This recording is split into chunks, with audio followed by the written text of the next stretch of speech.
अरे वाह! आज तो पनीर की सब्ज़ी बहुत ही टेस्टी है।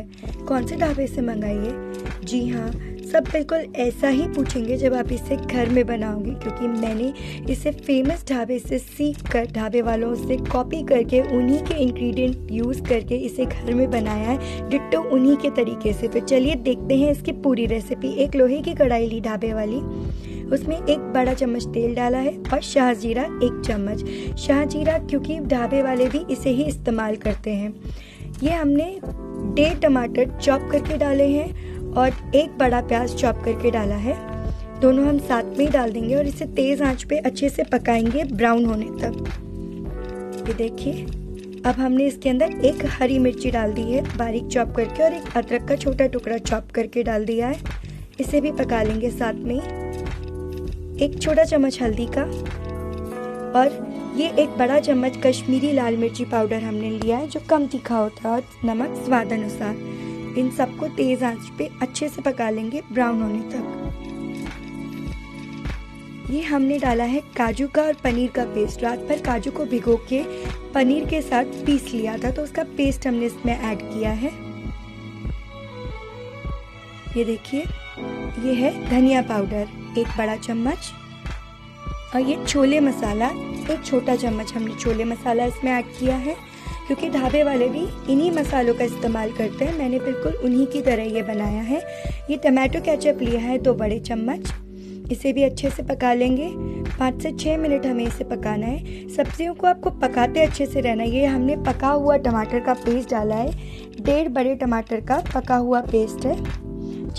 ये थोड़ा सा पानी डालेंगे हम मसाले को पकाने के लिए। बीच बीच में ढाबे वाले भी पानी डालते रहते हैं। इससे क्या होता है कि जो मसाला अच्छे से पकता रहता है। ये कसूरी मेथी डाली है, इसे आप पाउडर करके भी डाल सकते हैं या डायरेक्ट भी डाल सकते हैं।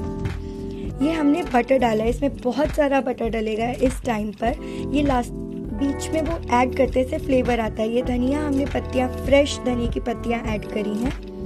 ये हमने किचन किंग मसाला जो बाज़ार में आसानी से मिल जाता है 1 चम्मच डाला है, क्योंकि ढाबे वाले भी इस मसाले का इस्तेमाल करते हैं।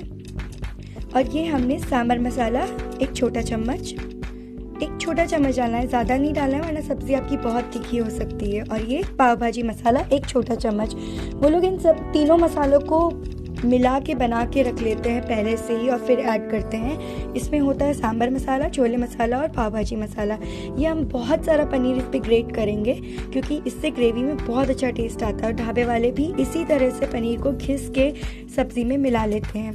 ये पानी हम ऐड करेंगे मसाला पकाने के लिए। अच्छे से पकने देंगे। लगभग 7-8-10 मिनट आपको लग जाएंगे इसको पकने में, जब तक तेल छोड़ने तक आपको इसको पूरा अच्छे से पकाना है। अब हम इसमें 1 बड़ा चम्मच क्रीम का डालेंगे और फिर इसको पकाएंगे तेल छोड़ने तक। आपको सब कुछ तेल छोड़ने तक पकाना है। थोड़ी सी अदरक डाली है हमने लंबे टुकड़ों में। अब हम इसके अंदर कच्चे टमाटर 2 पीस कच्चे टमाटर के डालेंगे और हरी मिर्च। और ये हमने पनीर रख दिया है। इस पर पनीर फ्राई करके भी डाल सकते हैं और डायरेक्ट भी डाल सकते हैं। ये देखिए, सब्जी ऑलमोस्ट बन के तैयार है। तेल छूट चुका है, साइडों में आपको दिख रहा होगा। सब्जी बिल्कुल ऑलमोस्ट बन के तैयार है। अब हम कुछ पीसेस पनीर के और डालेंगे और सब्जी को गार्निश कर लेंगे टमाटर, गाजर और धनिया से और कुछ हरी मिर्ची और अदरक से। और थोड़ा सा पनीर ऊपर से घिस देंगे और साथ में ऊपर से क्रीम डाल देंगे। अगर आपको रेसिपी अच्छी लगी तो मेरे चैनल को ज़रूर सब्सक्राइब करें और कमेंट करके ज़रूर बताएं कि कैसी लगी, और लाइक भी करें। थैंक यू सो मच पूरी रेसिपी देखने के लिए। और ये ढाबे वाली पनीर की सब्ज़ी बिल्कुल ढाबे जैसी बनेगी अगर आप घर में इसे बनाएंगे तो। Thank you so much. Bye bye.